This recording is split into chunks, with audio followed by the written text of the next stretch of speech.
Centerville City Council meeting workshop. This meeting today is Monday, October 15th, 2018. This meeting has been advertised in local newspapers in conformance with the Open Public Meeting Act, otherwise known as the Sunshine Law. Roll call, please. Swan, Sistrum, Here. Scott, Harmon, Christmas, Here. Allen, Here. Ward, Here. 5 and 10. Okay, and the time is 6:31 p.m. Okay, and I'd like to have approval of the previous minutes. Motion. All those in favor? Aye. Nays, abstentions, same privilege? Okay. Oh, no Okay, so oath of far. office. That's a typo, no oath of office. Okay. First, Davina. Okay. Laura's first.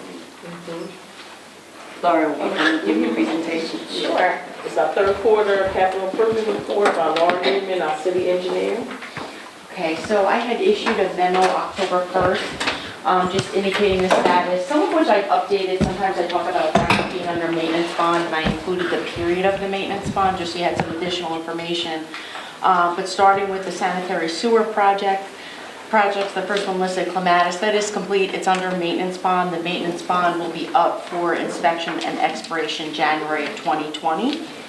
As it relates to the EIT sewer replacement project, my office is working on the sewer replacement in Ridgewood, as well as a section along Clematis and Collins Avenue. We've been coordinating that design with EIT. You need their concurrence in order to submit. There's a planning document that had to be submitted and a series of documents. However, they have done a review of our plans and we resubmitted to address the comments that they have. Plaza Place was a county-funded project, and that is complete. It's also under maintenance bond until January of 2020. Chester Avenue is a recent community development block grant that the city was awarded for $146,000. It will include replacement of sidewalk along Chester Avenue from the Black Horse Pike to Tunis Avenue, and that project is currently being designed. As it relates to our DOT projects, First Avenue has been complete for some time and will remain under maintenance bond until March of 2019. Similarly, 2nd Street also has been done for some time and is under maintenance bond until March of 2019.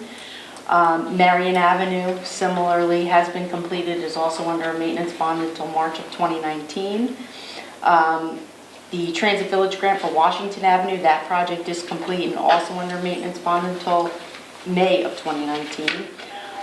The city was awarded a municipal aid grant for Decatur Avenue. You're also doing a sanitary sewer project with EIT for that avenue.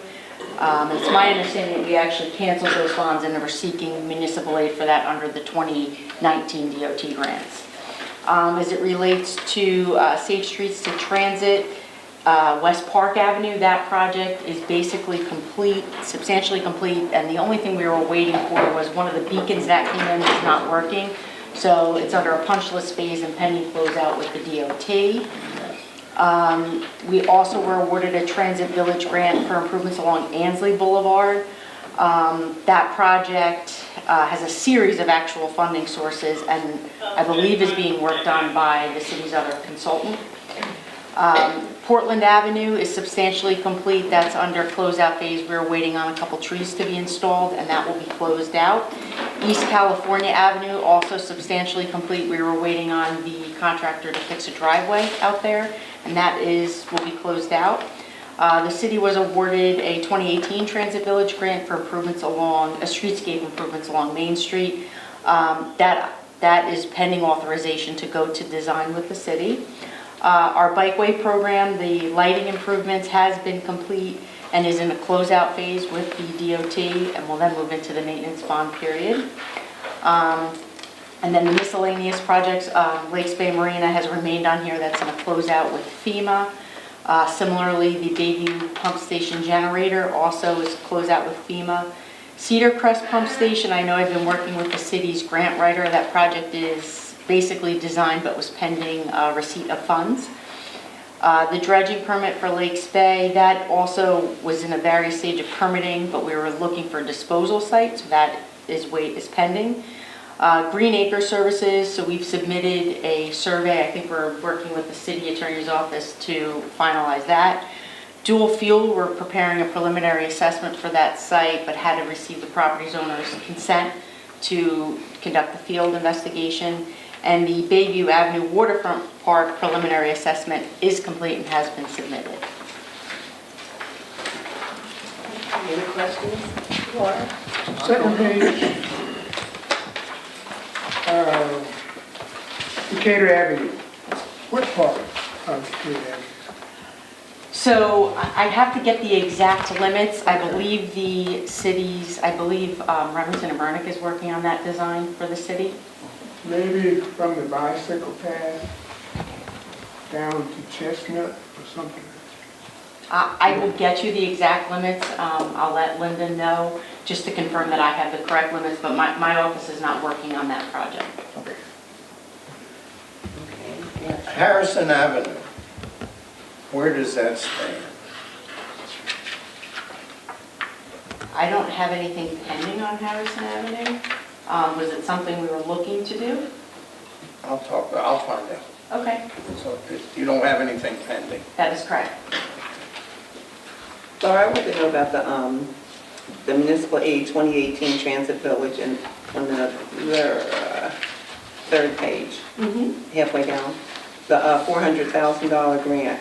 Is that the one that we're already in the process of doing, or is that additional? That's additional. And what streets are they covering? I believe this takes us to Ansley. It takes us like the next block down. Oh, so it's Ansley going toward the bay? I mean, it's on, from Main Street going? Going down towards, yes. Okay. So what is that, mostly the trees and all that we said we had talked Yes. about before? And the sidewalk, yes. Oh, okay. Lighting. It's very similar to what we did along Washington, but this continues the Main Street streetscape. Okay. Thank you. Any other questions for Laura? Thank you. Thank you. Okay.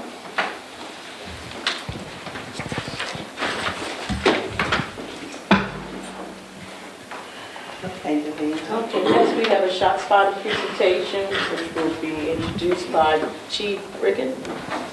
Good evening, everyone. I know that we've all heard a lot about ShotSpotter, and most of that has focused on the why. I think we've beaten that to death, although I'm happy to discuss it. You know, I never get tired of talking about ShotSpotter. But this evening, I wanted to show you the what, and because I'm not the expert on this part of it, I brought my friend Jack Pontius with ShotSpotter, who's been our rep since the very beginning.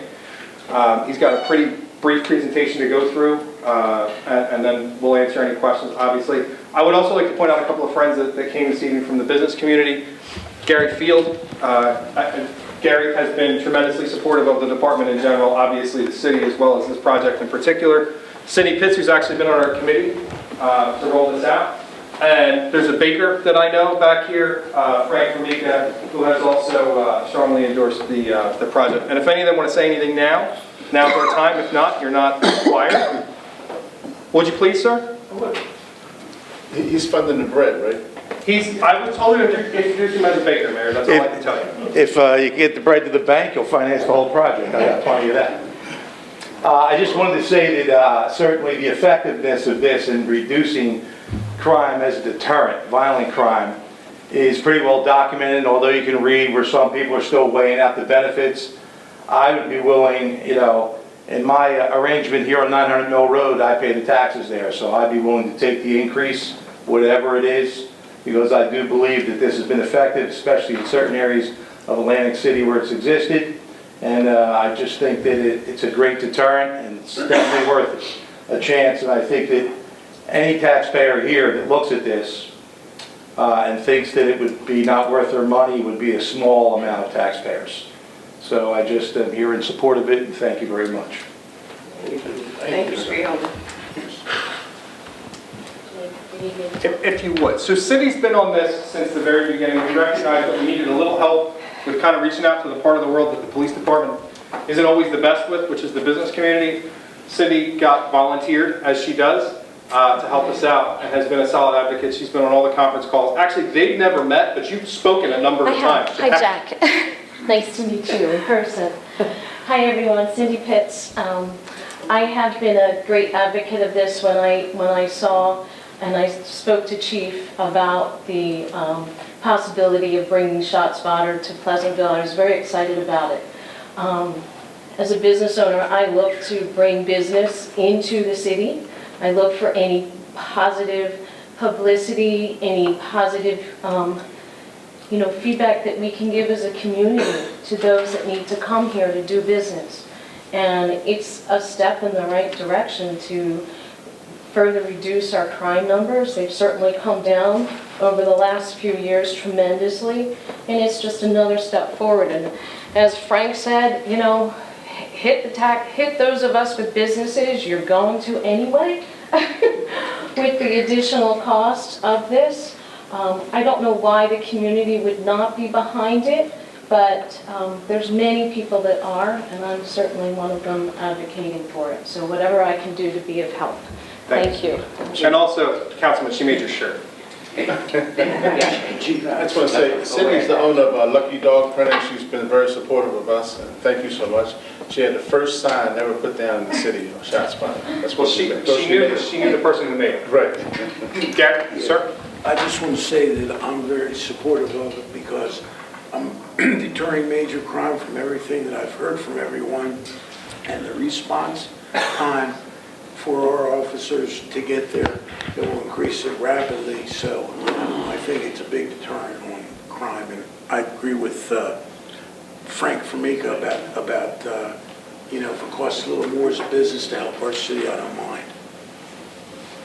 So the last thing that I want to say is, I said this at Faith Baptist yesterday. I know it's just a gesture, but all of our staff will be contributing the $25 each from ourselves to the city, so that we've all paid our share. I know it's not a huge, gesture, but it is something we feel like we're doing our part. So all the command staff will also be paying that, doing our little part to sort of, do what we can with the tax increase. Jack, if you have our spiel, now is our time. Okay, thanks, Chief. And the Chief and I go back a few years. We've been talking about this program for, 4 or 5 years now, I believe, right? Yeah. Yeah. So thank you. My name is Jack Pontius. Thank you, Mr. Mayor, for having us today.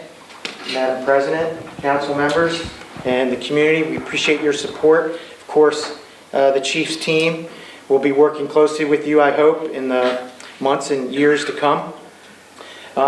Again, today I'm just going to be brief. We have done a number of community meetings and other meetings here over the last few years, talking mostly about the why. I wanted to come here today and tonight to make sure that any questions that you still had out there we could answer as to how it works and where we're operating.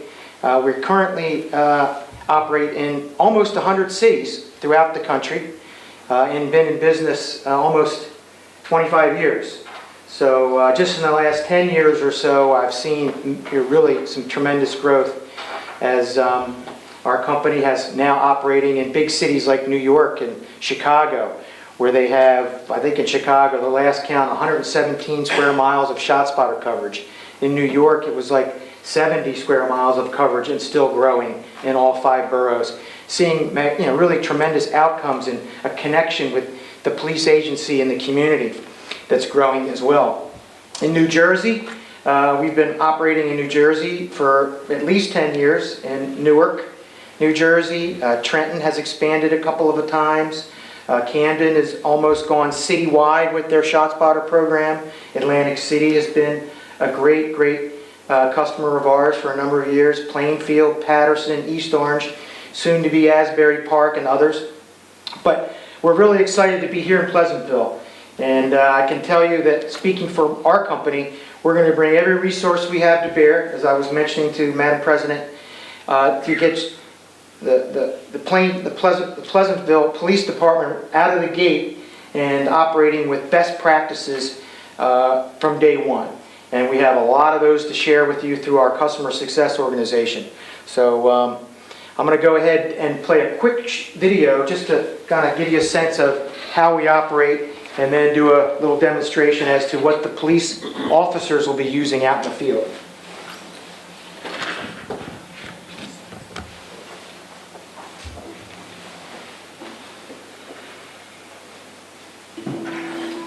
A gun is fired somewhere.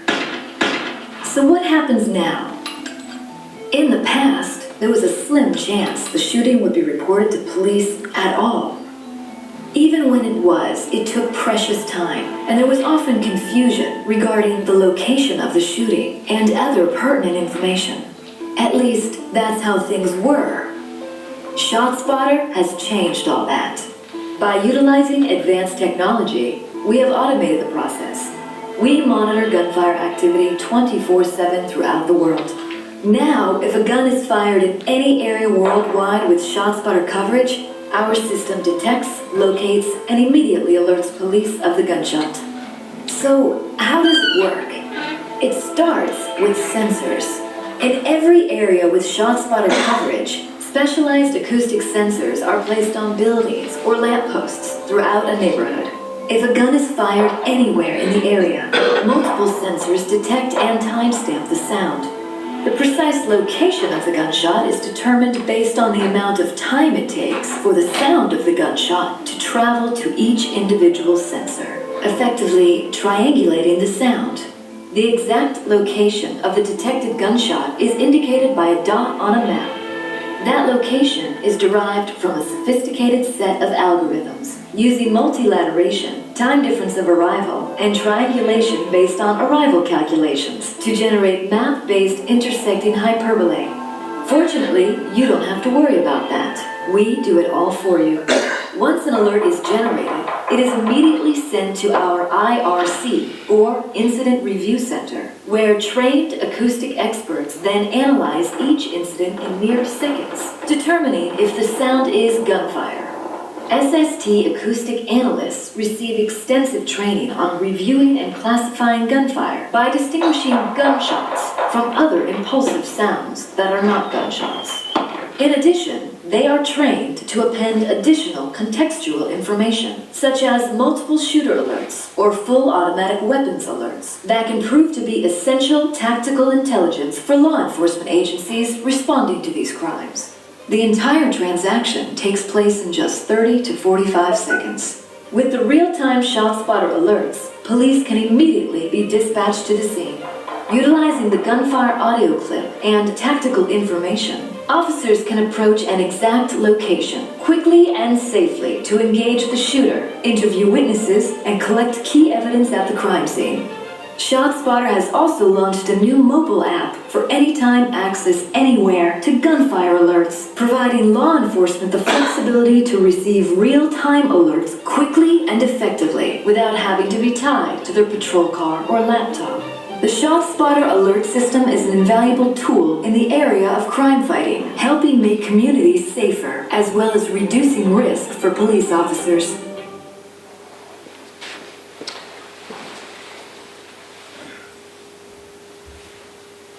Okay, so you heard at the end there the Respond app, which is downloadable right on Google Play Store and iPhone Store to the police officer's smartphone, the mobile data terminal right in the squad car, and on a watch now. Anywhere that they have internet access, the app can be downloaded and the alerts can come through.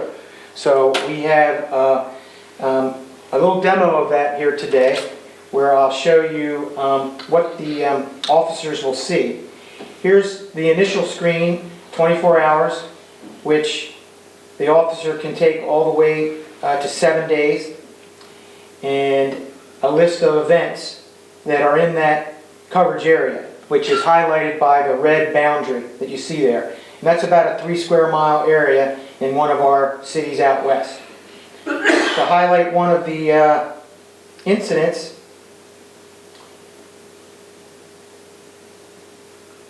we'll go to this one here on East Monument Street. Zoom out.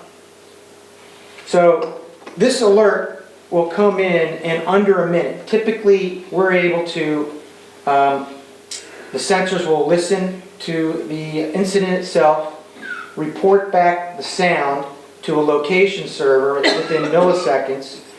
That is machine classified by various algorithms. And then if it's determined to be gunfire, it would go to our IRC, as you saw in the video, where our Incident Review Center employees will analyze and interpret that incident and then publish it just by hitting a button. It's not a phone call or anything like that. It's published to everybody that actually has access to the alerts that the chief wants to have access. And that is investigators, patrol, communications, analysts, and so forth throughout the department. And it all happens at the same time. So in addition to having the exact location, front yard, backyard, out on the street, right, this actually was out on the street. We're also going to provide information on how many shooters there were, give you an indication of how severe the event is, whether it's automatic weapons or handguns, and we're going to be able to provide the audio.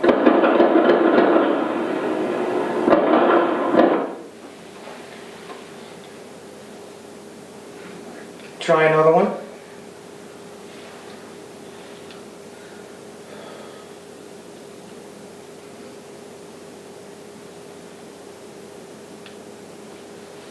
Here's one that came up on the corner of Green Street in this particular neighborhood. Audio.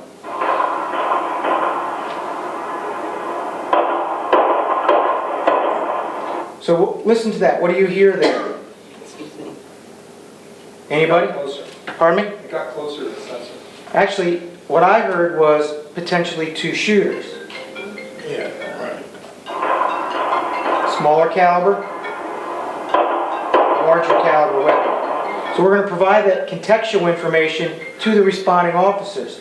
And if it's automatic gunfire, we're also going to provide that. If it's a moving shooter, we're also going to provide that because we are time stamping to 1,000th of a second every trigger pull. So we can tell you, hey, that shooter or multiple shooters traveling 13 miles an hour on Main Street, so Pleasantville PD can intercept as necessary and also respond to an event with the appropriate force. If it's multiple shooters and automatic weapons, it wouldn't be one police officer that would typically go to an event like that. In addition to the audio and the location, we're going to provide Pleasantville PD with Street View. And this is really important as part of the application because there are lots of cases where police departments, responders are coming into a situation that may be active and not really understanding a good sense of the neighborhood. So they'll want to come in with cover and concealment and maybe pick out some location around where the shooting actually happens where they can safely advance. So from an officer protective point of view, this part of the application is extremely important as you think about the officers approaching a shooting event safely that may still be active. And we even also have the ability to generate quick reports, detailed forensic reports, are able to be put immediately in the case file. And we have enhanced reports and detailed reports that we provide as part of our service. As most of these events that end up being a blood shooting where there's a victim or homicide will be prosecuted and we provide expert witness testimony and other services like reports for the detectives and the prosecutors. All part of the service. And I may add that of all the cities that we're working with in New Jersey and around the country, very, very excited about the way that Pleasantville has gone about looking at bringing ShotSpotter here as part of a referendum and taking it to the community. This is the first time that we've seen that anywhere else in the country. So congratulations for being thought leaders in this particular environment. I know that funding, especially for small towns, is always a challenge, especially with the federal government because you're kind of off the radar a bit, unfortunately. As you know, there are certainly grants through the DHS and Department of Homeland Security and DOJ, but they're a bit hard to get, right? We're not big on it. Yeah, exactly. So I wanted to just throw that out there and say I think that's just fabulous. So that's basically, you know, it in a nutshell in terms of the event, the application. We do provide a lot of detail, all time stamped. It's also the ability to intersect and interface with CAD systems and video management systems. Many cities are doing that now as well, where they're integrating the two systems, and you've got eyes and ears on a situation very, very quickly. So not something that we're planning on doing initially, but something maybe down the road here in Pleasantville. Chief, did I miss anything? Just a couple local, a little bit of local detail. Trenton PD has had this really longer than just about anybody that we've dealt with. We have arrangements in place with Trenton PD to assign our detectives to go work with them to do a little bit of sort of field training with them for a couple of weeks. Their shooting response team and their folks have been really influential in the way that we looked at doing this. And also, just because I don't know how much, as far as the granular detail, all of our patrol cars are equipped with MDTs, which means all of our patrol cars will get this information simultaneously. All of our commanders, all of our detectives, and the street supervisor for the patrol division all have smartphones, and this would go to all of that. Yes? Chief, the app, that's not available for the public, is it? Are you asking for the app, sir? No, I'm just... It is available for the app. I actually, I got a little bit of a license for it for a little while. I don't remember how Deputy Chief Sarkos let me use it. I don't believe so, but I will say this, I think we have some... Go ahead. So it's very law enforcement sensitive, right?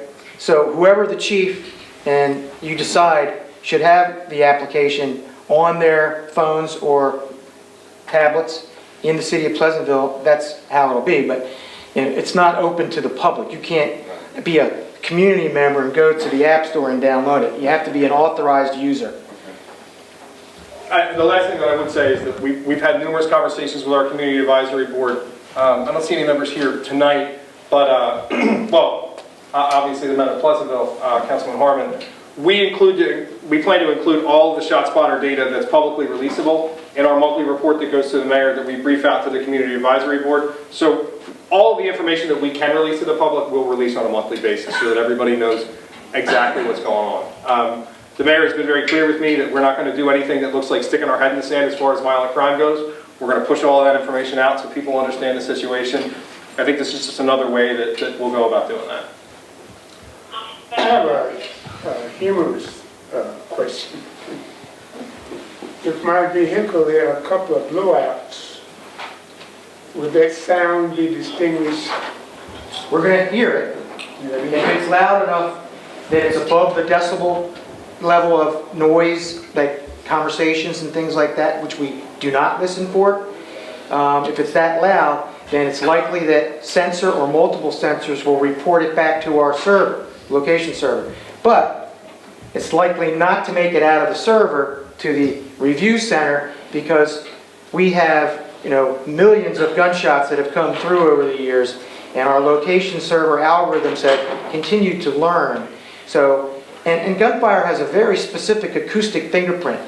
A sound of gunfire travels a mile, mile and a half, where a blowout like that may only go about 700 feet. So first off, it's not likely to hit enough sensors to get a multilateration or a triangulation. But even if it does, and 3 sensors do hear it, and it does get reported back to the server, it's never going to make it out to get published.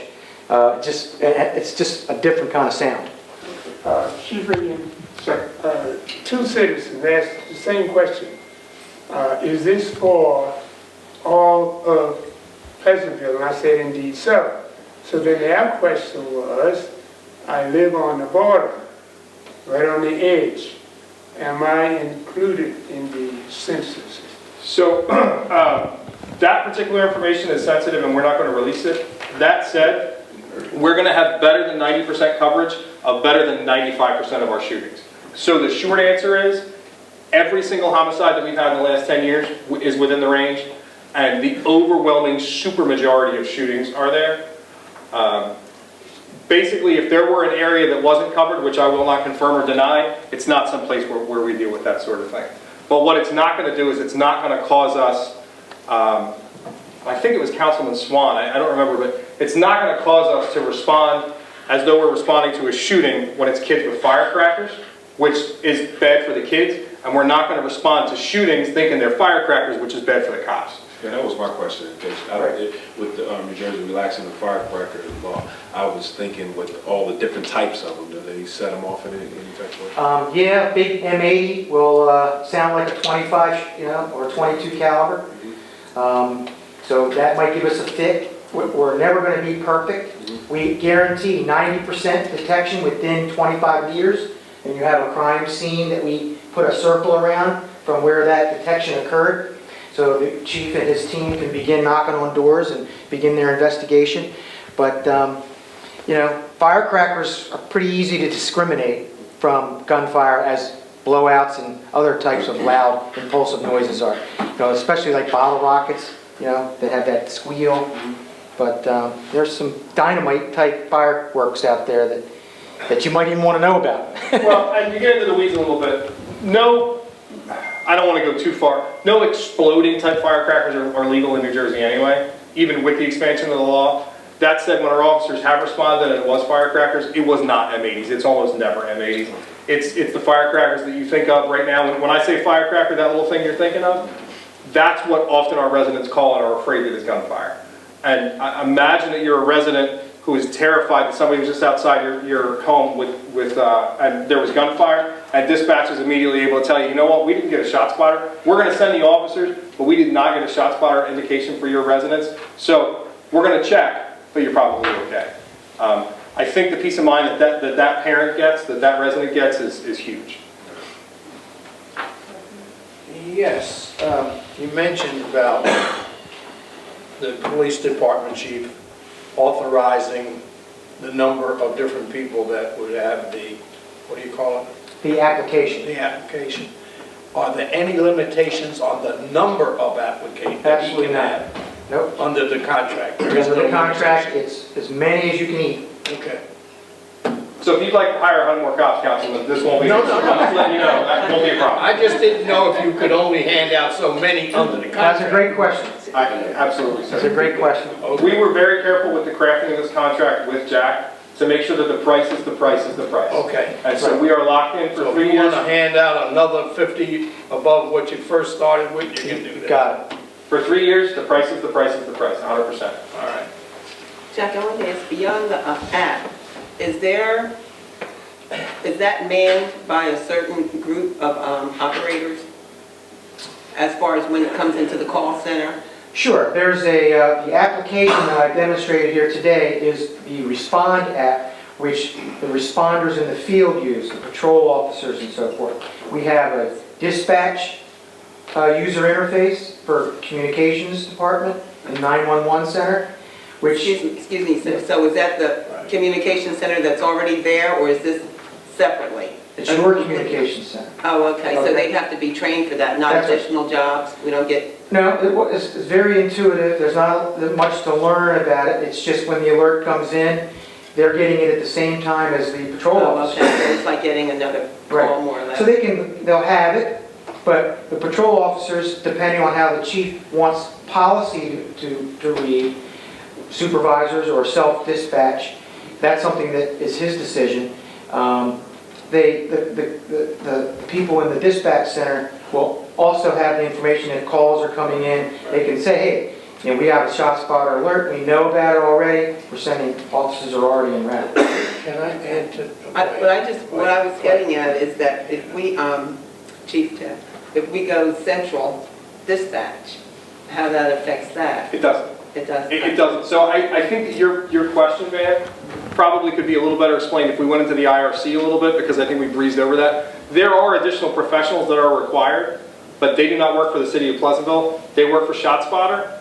So maybe if you can describe that after the algorithm, what the IRC is and what it does, and the fact that it's completely included in the price. Right. So every time there's a bang or a boom or a pop in Pleasantville in that coverage area, sensors are going to listen and detect it. Right? If that sensor thinks it's gunfire, it's going to send it back to the local server, which does the mathematics. Right? If it gets through there, it's going to go to the Incident Review Center, which you saw in the video, where we're basically an extension of your 911 center. Although those people aren't responding to baseball bat beatings and dog barking dogs and everything else that you guys have to deal with here, right? It's only gunfire That's the only thing they do, is listen and interpret gunfire data that's going on here in town, okay? And then if it's deemed gunfire, they're gonna publish it to the Respondat, to the Communication Center, to the Investigators Portal, to the Crime Analyst Center. Everybody has kind of their own portal, if you will, and they get it at the same time. So your point is right on, man. There are additional professionals that are required, but they're on their side of the house. They just call or send them. I'd like to add to your question. I'd like to add to Council President's question.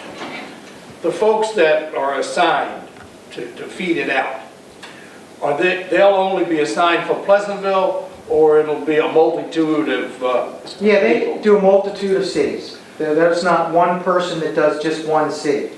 We have shifts, and we staff those shifts more at night, obviously because we're busier, but we'll have multiple people doing multiple cities. It's not one person just looking and waiting for something to happen in Pleasantville. or a group of people.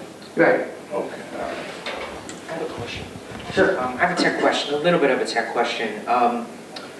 When the sensors pick up a signal, how do they relay it to the center? Is it through cell phone towers, or do That's they? exactly right.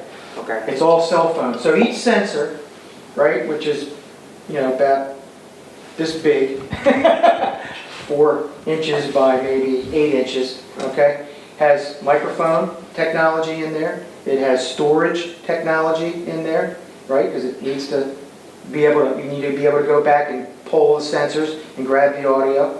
It has communications technology in there and other gunshot detection firmware. The communications technology that's built into the sensor is cellular. So each sensor is essentially a cellular node that reports back through the internet to the location server, which takes all that data in, processes it through multiple algorithms, and then determines whether it thinks it's gunfire. Now, what would happen in a weather situation, let's say a hurricane, where the cell towers go down? Then the system will go down in a hurricane. Okay. Jack, are you on band? Are you guys working with Band 14 and FirstNet as far as that system? We will be. Yes, right now we have strong relationships with Verizon and AT&T, Sprint. Certainly, we pay all that bill too. It's not something that you guys have to pay, because we have national relationships with them. We do a lot of network nodes for Verizon and AT&T. So yeah, we're looking forward to that as the technology develops.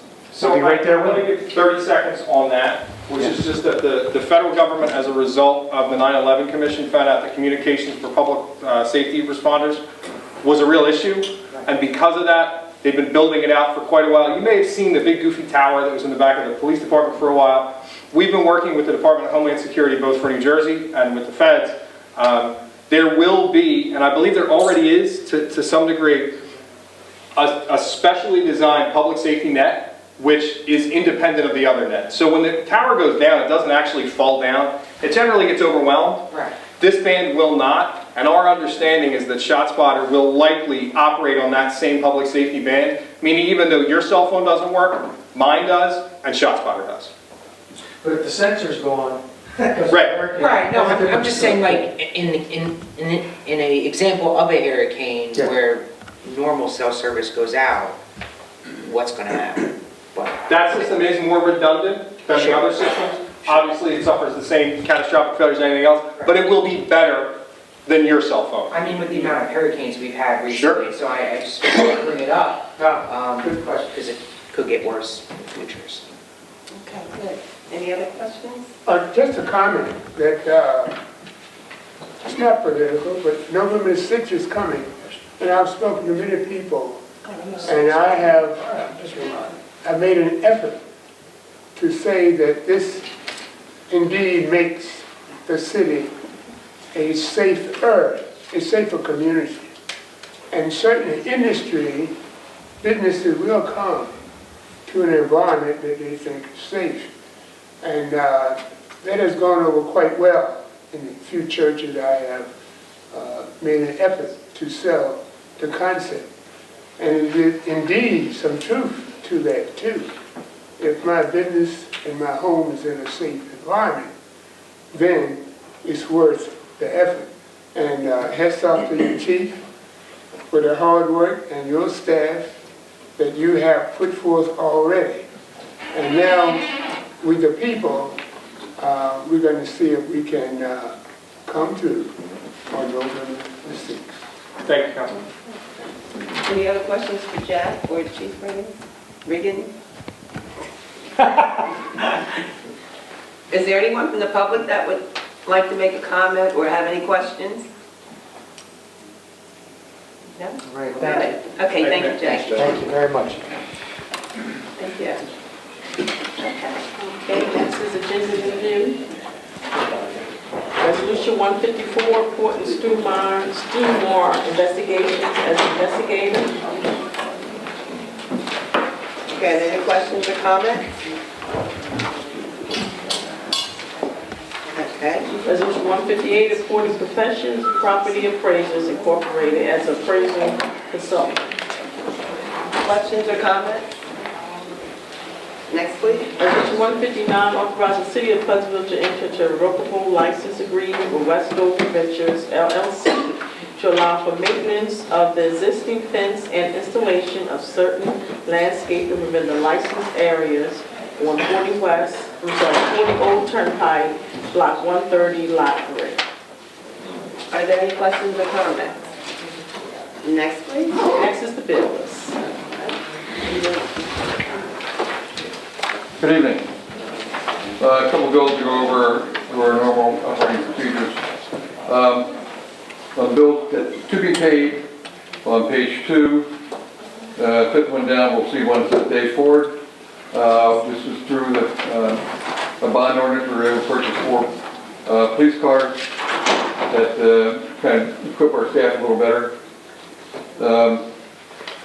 On page 3 is the big one is halfway down is the Pleasantville Board of Education for the monthly tax payment. And then if we go to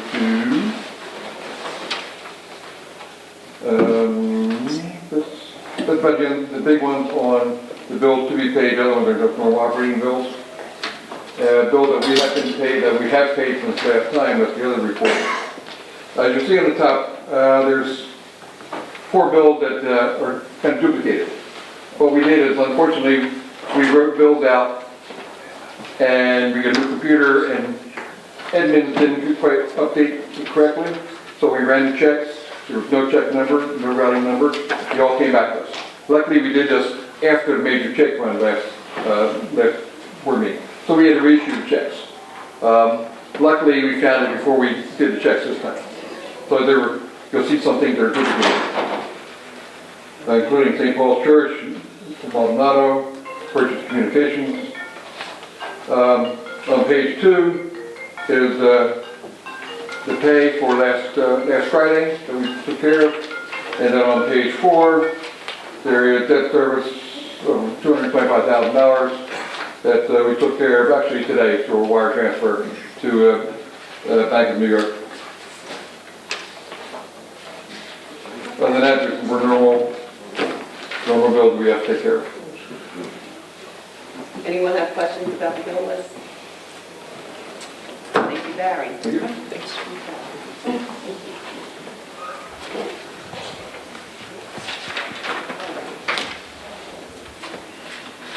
Okay. At this time, I'll open up the public portion. Anyone from the public that wishes to speak about the agenda items, please come forward, state your name, your address, and your concern about agenda items only. Seeing none, motion closed. All those in favor? Aye. Nays, abstentions? No? Okay. And we'll have comments from council and mayor at this time, if there's anything anyone would like to share. I think at this time, President. Davida, did you want to recognize? Oh, okay.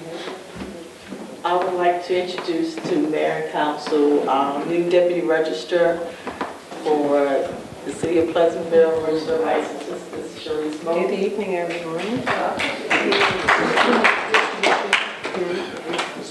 Deputy Register of Life Statistics. Sharice Mo. Yeah. Welcome, Sherry. Moulton. Moulton. Moulton. Yes. That's not yet. That's right. Councilman, if there's anything you'd like to share? Okay. Then I'd like to have a motion to close the work session. Second. All those in favor? Any nays? Abstentions? Ayes have it.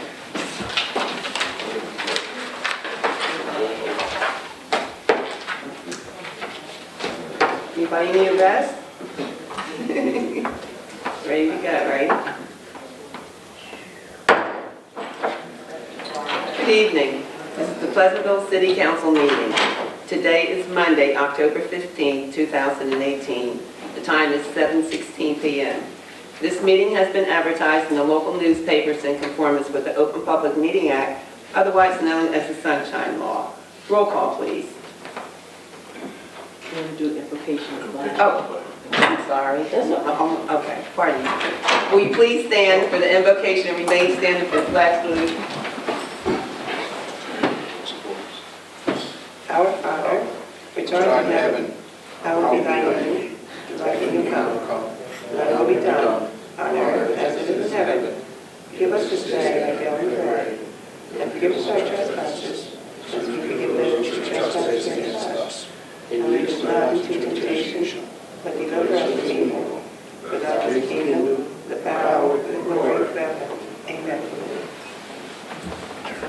I pledge allegiance to the flag of the United States of America, and to the republic for which it stands, one nation, under God, indivisible, with liberty and justice for all. Okay.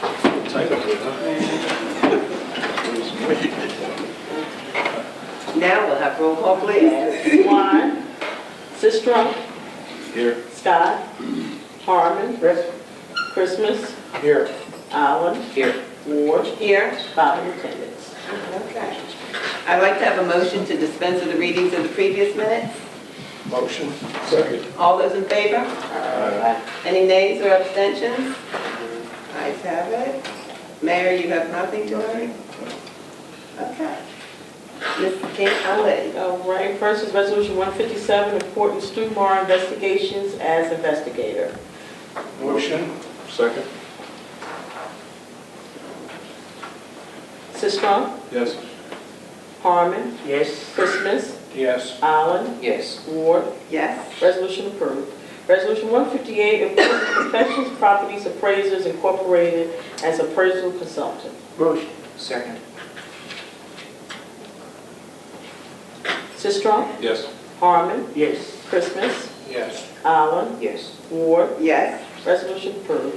Resolution 159, authorizing the City of Pleasantville to enter into a revocable license agreement with Westover Ventures LLC to allow for maintenance of the existing fence and installation of certain landscaping within the licensed areas on 40 Old Turnpike, Block 130, Lot 3.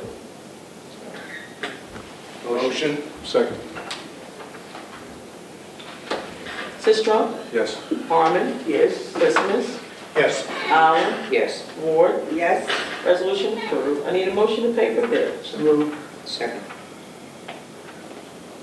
Sistrum. Yes. Allen. Yes. Christmas. Yes. Ward. Yes. Motion approved. Next is public comment. Okay. Anyone in the public that wishes to speak, please come forward, state your name, your address, and your concern.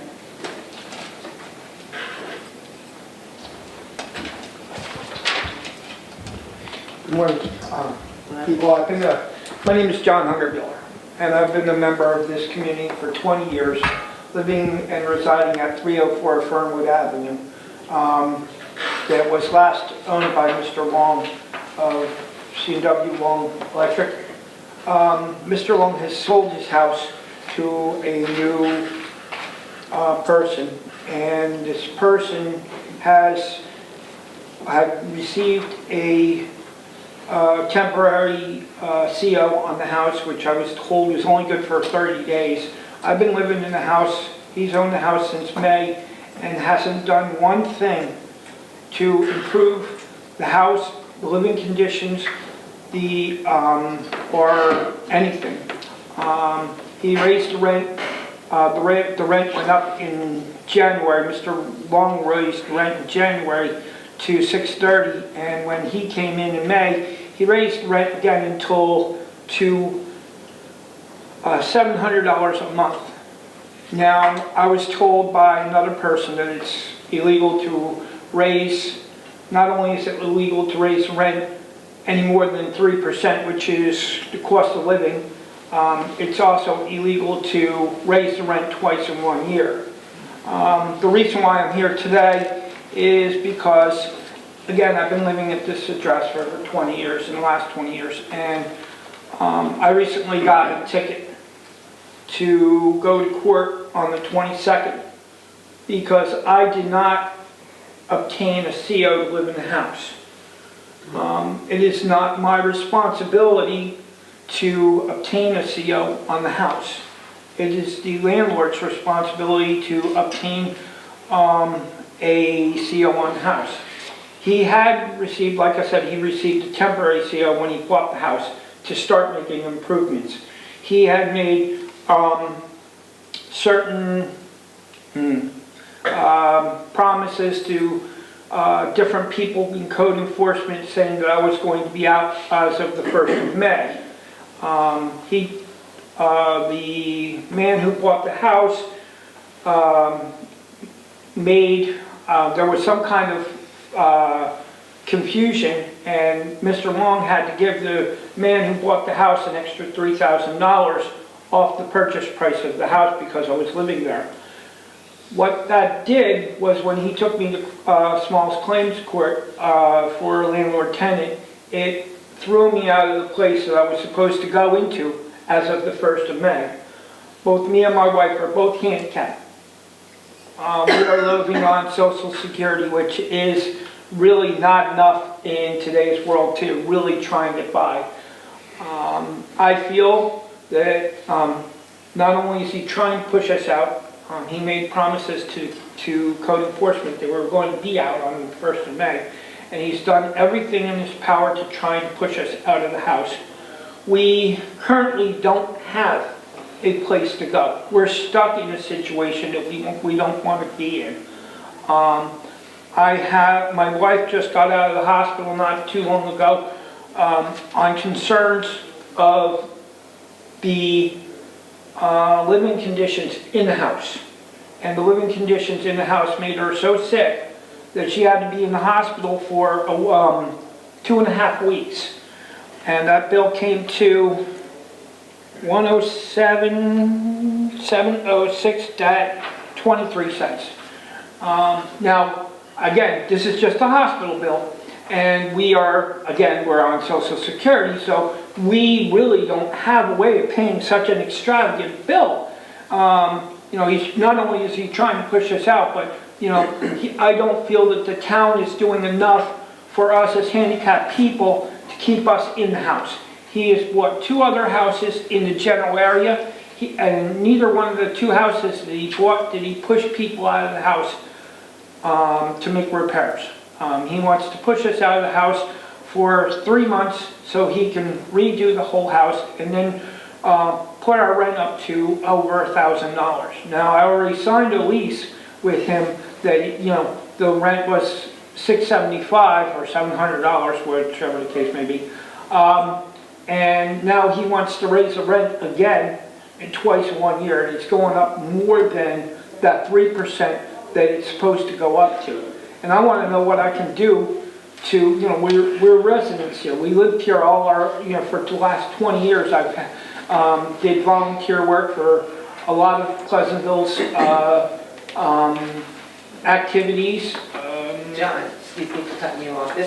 You said this is a landlord-tenant court, right? No, it's a landlord-tenant problem here because I got a ticket for not obtaining a CO. Yeah, that's my question. Okay. So you got the ticket from code enforcement, is that Right. correct? For not obtaining a CO. Okay? They gave you the ticket under your name Yes, and signed it. yes. I have the ticket.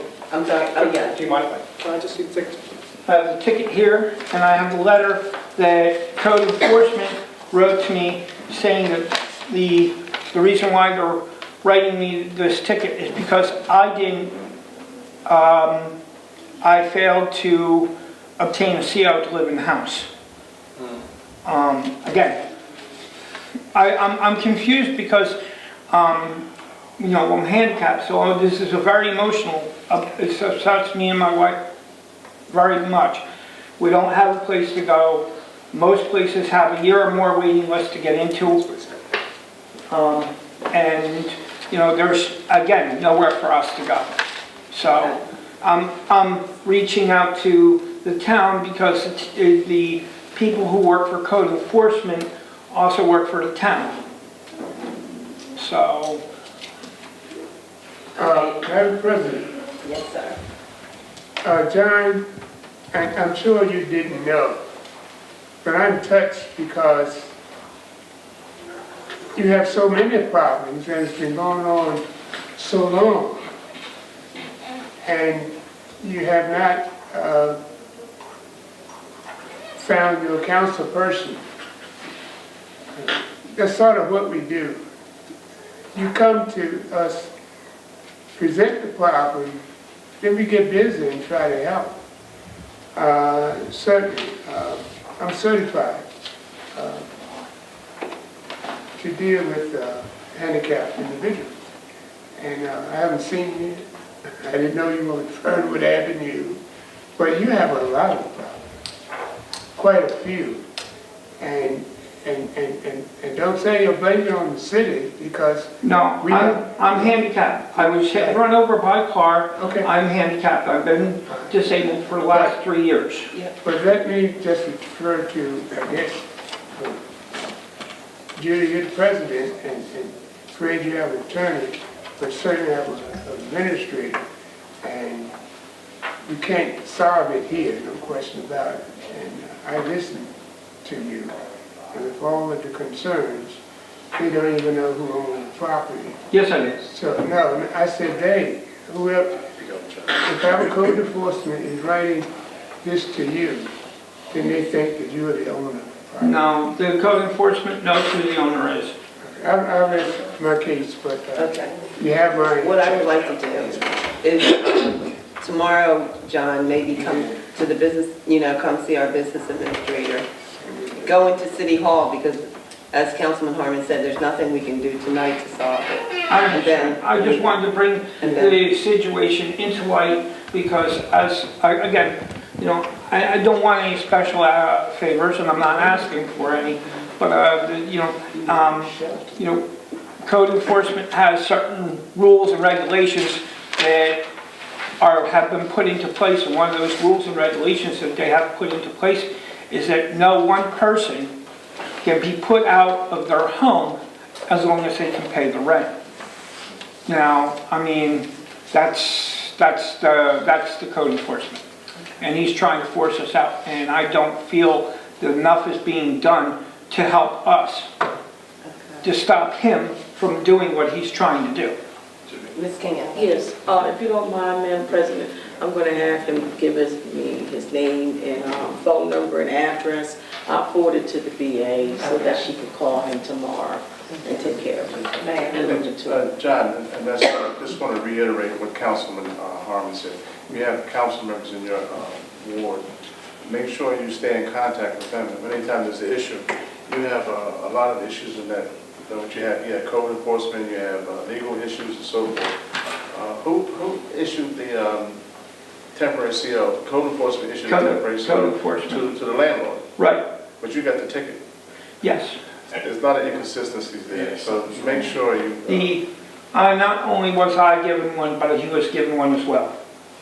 The owner was given a ticket as well. How long was the temporary CO for? 30 days? 30 days. And that was back in May? Right. Okay. Madam President, would it be appropriate that our clerk, because we asked him to come to City Hall, that he would come to the clerk's office and then the clerk could forward him down to the business? That's what she said she's going to do. No, she said she'd have. Well, I would first like to have us reach out to him because I don't know if she would be available at the time of his presence at the City Hall, but at least reach out to him. And then from there, the BA can make arrangements for him to visit her to further discuss his concerns. Instead of making it up, man, that piece of paper. Thanks. And speaking on, about a council person, Councilman Harmon, John stopped past my house one day when I was sitting outside, and he stopped by and he did share this with me, with the Kevin and all. I thought this was resolved. That was like toward the end. That's close to where you live. Yeah, Yeah. and I thought it was resolved and It's something. no way resolved. In fact, Kevin is the one who issued the tickets to both me and the homeowner. Okay, well, tomorrow, King said Miss King Allen said she would, Where is the business manager? Where would I go for that? City Hall. The last Across the office street. to your left in City Hall. Last Across the office to street. the left. Across the street, the lot, at City Hall. No, City Hall. Right next to the library. Right next. Yes, right next to the Yeah. Just right behind it. Okay, Okay, all right, thank you. thank you. Okay, anyone else from the public? I need to have a motion to close public. So move. All those in favor? Okay. And we'll have open discussion. Mayor, Weaver, is there anything like that? This Sunday coming up, we have the Hero Campaign Walk. We have a team of people coming from Pleasantville. If you can make it, it's 8:30 for the run, 11 o'clock for the walk. I'll be there for the run and the walk, but I will walk. Okay. So if you can come out and support a worthy campaign, a worthy event. Let's see what else. People need to, the other aspect of the shot spot is the fact that we're trying to make our town safe, and we're very protective of our taxpayers. And the chief and the police department done an excellent job getting the word out, articulating everything about shot spotters so they can make a sound decision on it. But the public, the taxpayers, they need to know that these are the kind of things that make, that draw business, as you said, as the economic development aspect is to bring people in town knowing that our town is safe. So I want to commend you again, Chief, and your department for your efforts. And as Jack stated, this is the first municipality throughout the nation where we voted before a referendum. So that's good. Okay. Sunday, October 21st, Hero Campaign. What time?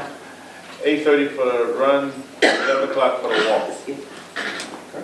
Thank you. And you need to know where, right? I do. Ocean City. I think it's on 14th Street. I'll get you the information. Wait a minute, let me just see what, don't. This is a flyer. No, that's Halloween. That's trunk or treat. It's fine. I'm gonna mention that. I'll get you the Oh, you're information. gonna watch it. That's Halloween. Okay. Councilman Allen. Yeah, I just want to say thank you, everybody, for coming out tonight, and please vote November 6th, yes, for ShotSpotter. This is crucial for our town. And again, I want to commend the chief and his team for all the hard work you guys are doing. So keep it up. Thanks, and have a good night. Okay, thank you. Councilman Christmas? Yes, thank you, Madam President. Good evening to everyone. Because first I'd like to, and excuse me for forgetting your name, but welcome to our city, welcome to our employment, and it's good to have you. Sharice. Cerise. Sharice. Well, both. Chief, very good, working for the shot spotter. As I understand it, we will be the first community to put it on the ballot as we are. Oh, that's not true. No, it is, I was shaking my head at Councilman Allen, I tried to send in the... We are the first. We are the first. We are the first, and I hope it goes through, and we'll be the pioneers for other cities to see how they can do it. Yes. Good, yes. Thank you, Councilman Christmas. Councilman Harmon? Thank you, Madam President. Good evening. Good evening. I see you again. We met. The mayor is going to, the Pleasantville Fire Department open house, October 20th, 12 p.m. to 2 p.m. They do a great job with the youngsters, those that I've attended. The reading Flame Frock Down. I don't know what that is. Somebody can help me when I finish. Food and beverages, covered in stations, for our safety information, giveaways, tour the truck, bouncy house, and tunnel maze. And they do a great job with the youngsters and pass that on. And we hope that we get our business out with our fire department. I think I said at the last council meeting that firefighters do more than fight fires, and policemen do more than lock people up. So we here in Pleasantville, and I commend, you go to the top, our mayor, who supports all of these kind of activities. And I think we do our part and share for our community, and again, to try to make Pleasantville a safe place. And now, when our chief has stepped forward and continued the fight to make us a safe city, I think that's a great thing, and it certainly goes along with our name, Pleasantville, and to keep it pleasant. So we have done many things of that nature, and I commend you all and do my best. I won't be able to run, Mayor, but got one leg, but I can walk at our affairs. So, Chief, and my new Deputy Chief, William, you guys keep up the good work. And I'm in the churches, because I did 2 last Sunday. I hope I'm not going forward, so now I make it public, to share the word of shot spotters and what it means to us, and that it would behoove us to get out to vote and get our neighbors out to vote and everyone that we know. People out of town, we have friends that say, I can't help you. Yes, you can. You can ring your telephone and call into Pleasantville residents and share how important this effort is. Unfortunately, the way we're to go about to get the dollars, but you earn the money. Congratulations, guys. Keep up the good work. Mayor, thanks for your leadership. Thank you. And I got the address from here, 6th and the Boardwalk, 6th Street and the Boardwalk. Thank you. Thank you. Councilman Sistrum? Good evening, thanks for coming out. I'd like to thank Chief again for the shot spotters, for the presentation, and Jack Pinet, I can't pronounce his last name, but that Jack presented it to us. And also, we remind everybody that Pleasantville Recreation Center is first annual Trunk or Treat, and that will be at City Hall in the parking lot Friday, October the 26th, and that's 5:30 to 8 p.m., 5:30 p.m. to 8 p.m. And I know you're supposed to fly out from Bill. Thanks for coming out. Your concerns is our concern. God bless you. Have a good night. Okay, I'd like to say thanks for coming out. Everything has been said. I do hope ShotSpotter will pass on the referendum and giving the voters a choice. It's not as if we're ramming it down their throat. And I just hope they'll be in agreement and vote for it. Thank you, Chief, and congratulations. Chief was honored last week at Fellowship of Churches, and he got an award. He was there in his tuxedo looking sharp, this way. And welcome, Sharice. I know you'll do well. You're so thorough. Sharice is very thorough, everyone. And that's it. If there's nothing else, I'd like to have a motion to adjourn.